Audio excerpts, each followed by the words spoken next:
Je crois que le Québec se trouve dans un moment important, qu'il entame un chapitre captivant. C'est pour ça que j'aimerais proposer aux Québécoises et aux Québécois un nouveau projet, une nouvelle vision. J'ai passé beaucoup de temps dans les différentes régions du Québec depuis mon élection comme chef de parti. J'ai rencontré des milliers de gens. J'ai pris le temps de bien les écouter. Trop de Québécois m'ont dit être anxieux. Pour la première fois de notre histoire, certainement depuis la Révolution tranquille, ils ont l'impression que la génération qui suivra en arrachera plus que la leur. Les acquis des derniers 50 ans, des revenus croissants, des pensions au moment de la retraite, un filet social qui assure que les moins nantis ne deviendront pas des citoyens de deuxième classe, ne sont plus garantis. Que je sois sur les quais en Gaspésie, dans un rodéo en Mauricie, sur une ferme dans les Laurentides ou dans un café à Montréal ou à Québec, les Québécois me disent la même chose. Ils sont inquiets face à l'avenir. Et je vous le confirme, cette incertitude n'est pas unique au Québec. Elle est répandue partout à travers le pays, partout, oui, même dans l'Ouest. Donc, le projet auquel je veux convier les Québécois dépasse les frontières du Québec. C'est un projet canadien dans lequel les Québécois peuvent et doivent jouer un rôle important. S'il y a un endroit au Canada où les gens comprennent que nous avons une responsabilité collective les uns envers les autres, c'est bien ici, au Québec. Alors, je veux vous parler de 3 grands chantiers dans lesquels les Québécois joueront un rôle déterminant au Canada du 21e siècle. Le premier chantier est économique. Il consiste à assurer que les générations qui nous suivront auront accès aux mêmes chances que les générations qui nous ont précédés. Si le Canada a pu prospérer depuis la Deuxième Guerre mondiale, c'est grâce à la force économique de sa classe moyenne. Or, nous voyons aujourd'hui que nous ne pouvons plus tenir cette réalité pour acquise. L'État ne crée pas les emplois, mais il peut créer les conditions propices aux investissements et à la prospérité économique. Et il a un rôle essentiel pour aider à créer des opportunités et d'assurer l'égalité des chances pour tous ses citoyens. Certains veulent nous faire croire que tout va bien, en soulignant que nous sommes en meilleure posture que certains pays d'Europe. Mais regardez autour de vous. Vous savez bien que tout n'est pas rose. Nous savons que la classe moyenne en arrache, qu'elle est surendettée. Nous savons que les jeunes, même les plus instruits, n'arrivent pas à se trouver des emplois à la mesure de leurs talents et de leurs rêves. Nous savons que la plupart des familles n'auront pas assez d'épargne en vue de leur retraite. Nous voyons bien que les riches deviennent plus riches et que de plus en plus de gens tombent en bas de l'échelle.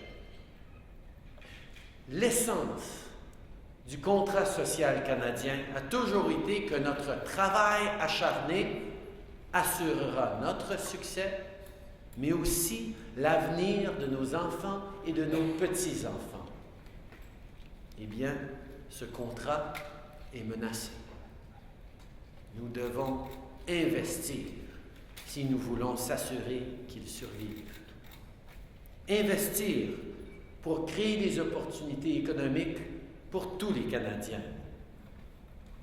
Il est temps que nous nous dotions d'infrastructures dignes d'un pays du 21e siècle. Je sais qu'ici, dans la région de Québec, comme Éric en a parlé, vous avez des besoins criants en infrastructures. Vous avez besoin d'investissements qui créeront de l'emploi de qualité maintenant mais aussi de la croissance économique et de la prospérité dans les années et les décennies à venir. Pour que nous puissions avoir une population éduquée et des travailleurs qualifiés, il nous faut aussi investir en éducation. Il faut aider aussi nos petites et moyennes entreprises à accéder aux marchés mondiaux. Il faut encourager l'innovation de manière à faire du Canada un leader, que ce soit dans le domaine énergétique, dans les technologies vertes et dans l'économie du savoir. Il faut soutenir notre industrie culturelle au Québec et ailleurs au Canada parce qu'elle est créatrice de richesses économiques et identitaires. Il faut un gouvernement qui est prêt à investir dans notre avenir de façon responsable et disciplinée en respectant l'environnement et à l'écoute de nos communautés. Pour faire ces changements, le Canada a besoin des Québécois.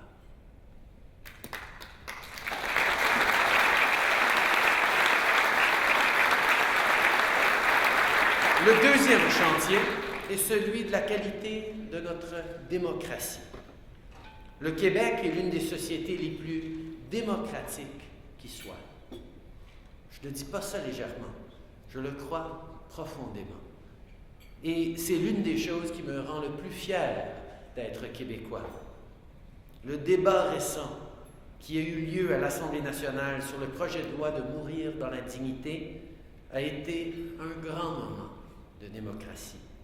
Les parlementaires se sont élevés au-dessus de la partisanerie et ont débattu respectueusement d'un enjeu moral extrêmement difficile.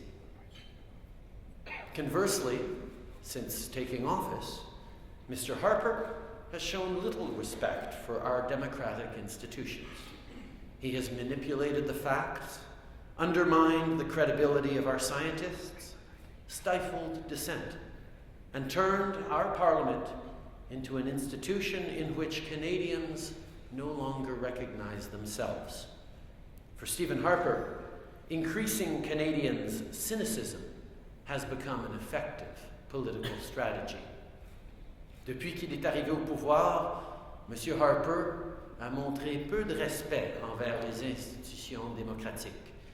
Il a manipulé l'information, il a miné la crédibilité de nos scientifiques, il a étouffé la dissension. En plus, il a fait de notre Parlement une institution dans laquelle les Canadiens ne se reconnaissent plus. Augmenter le cynisme des gens est devenu, pour M. Harper, une tactique politique. Comme vous pouvez l'imaginer, j'ai une approche complètement différente. Non seulement doit-on s'assurer que les citoyens ont confiance en leurs élus, mais en tant qu'élus, nous devons démontrer que nous faisons confiance aux citoyens.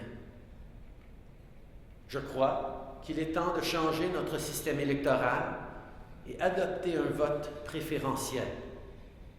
J'ai agi pour sortir la partisanerie et le favoritisme politique de notre Sénat.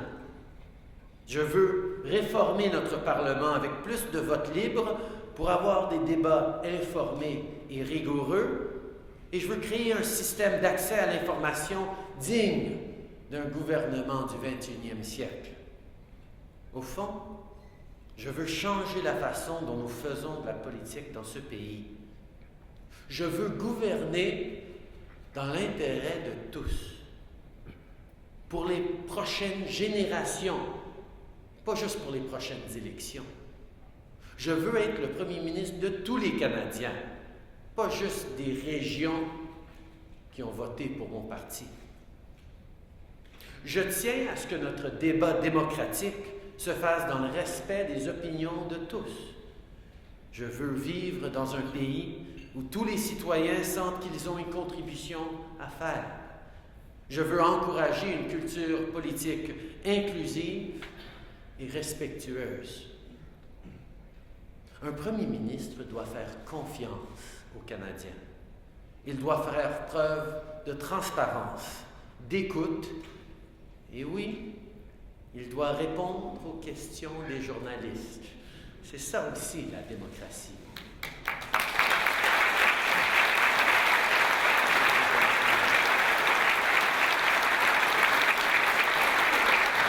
Dans une démocratie, la presse a un rôle essentiel, celui de bien informer les citoyens et interpréter les enjeux auxquels nous faisons face. Et la base de toute démocratie consiste en des citoyens intéressés et informés. Prenez l'exemple de Radio-Canada. C'est une institution publique essentielle qui permet de tisser des liens entre toutes les régions du pays dans les 2 langues officielles. Plutôt que de couper dans ses services, nous devrions investir et rendre cette institution encore plus forte. Dans un pays aussi vaste et diversifié que le nôtre, elle est devenue essentielle à la qualité de notre démocratie. Pour faire ces changements, le Canada a besoin des Québécois. Le 3e chantier dont je veux vous parler est le rayonnement de nos forces et de nos valeurs en tant que Québécois, ici au Canada et partout dans le monde. Nous vivons dans une fédération. Il nous faut constamment revenir à l'idée fédérale, cette idée que nous devons travailler ensemble dans le respect des différences pour arriver à nos objectifs communs. Mais pour cela, nous devons nous investir, nous, Québécois, à redevenir des partenaires actifs au sein de la Fédération canadienne. Tous les défis auxquels nous faisons face ne peuvent être résolus uniquement à Ottawa. Ils exigent un vrai partenariat entre le gouvernement fédéral et les provinces, une vision fédérale qui respecte les compétences provinciales. Et cela nécessite un dialogue continu. C'est pourquoi, en tant que Premier ministre, je tiendrai une rencontre annuelle avec tous les premiers ministres provinciaux et territoriaux. The challenges Canada faces cannot be solved from Ottawa alone. They require a true partnership between the federal government and the provinces, a federal vision that respects provincial jurisdictions. This will require a continuous, open dialogue. And that's why, as Prime Minister, I will convene yearly First Ministers' Conferences. Étant donné le caractère unique de la société québécoise, le gouvernement du Québec a des responsabilités particulières. Si mon parti est porté au pouvoir, les Québécois peuvent avoir confiance que mon gouvernement respectera cela et fera tout pour appuyer et pour promouvoir le fait français et la culture québécoise ici au Canada et à l'étranger. Ça fait partie de qui nous sommes en tant que Canadiens.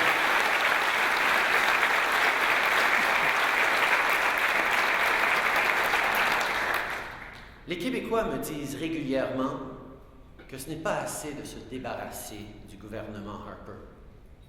Ils veulent pas juste un gouvernement différent, mais bien un gouvernement meilleur. Un gouvernement qui reflète leurs valeurs, leurs espoirs et leurs aspirations. Un gouvernement avec des Québécois forts à la table où se prendront les décisions. Nous sommes un pays fondamentalement ouvert sur le monde. Notre prospérité économique et notre qualité de vie en dépendent. Nous avons jadis joué un rôle important dans les institutions internationales. Aujourd'hui, plus personne ne veut savoir ce que le Canada pense. M. Harper ne semble pas comprendre que ça ne sert à rien de crier dans le micro si la salle est vide. Or, c'est exactement ce qu'on a vu à l'ONU il y a quelques semaines. Nous sommes devenus marginaux et impuissants sur la scène mondiale. Au contraire, nous devons jouer un rôle constructif en nous réengageant et en donnant l'exemple de comment nous avons fait de nos différences une force et non une faiblesse. Nous avons aussi une responsabilité, une obligation morale de mener sur le dossier des changements climatiques. Agir comme des spectateurs ne fera que nuire à notre statut dans le monde et à notre prospérité économique. Je sais que le Canada ne se voit plus dans l'image le Québec ne se voit plus dans l'image du Canada qui est projetée dans le monde. Pour changer cela, le Canada va avoir besoin des Québécois. D'ici 1 an, il y aura des élections fédérales. Le Parti conservateur propose d'atrophier l'État fédéral avec des coupures d'impôts idéologiques. Du même coup, il accroîtra les inégalités et servira seulement les intérêts des plus fortunés. Nous, les Québécois, nous savons que cela n'améliorera pas notre sort. Nous savons que nous avons besoin d'une équipe forte de Québécois au cœur du gouvernement fédéral. Mon parti, le Parti libéral, proposera d'investir dans notre avenir collectif, dans la prospérité de notre classe moyenne, dans notre qualité de vie et surtout dans nos générations futures. Nous avons toutes les raisons d'être optimistes face à l'avenir. Nous, les Québécois, nous sommes des bâtisseurs. Travaillons ensemble pour que notre contribution au sein du Canada soit à la hauteur de ce que nous avons à offrir et assurons-nous de léguer à nos enfants un pays dont nous serons fiers. Merci.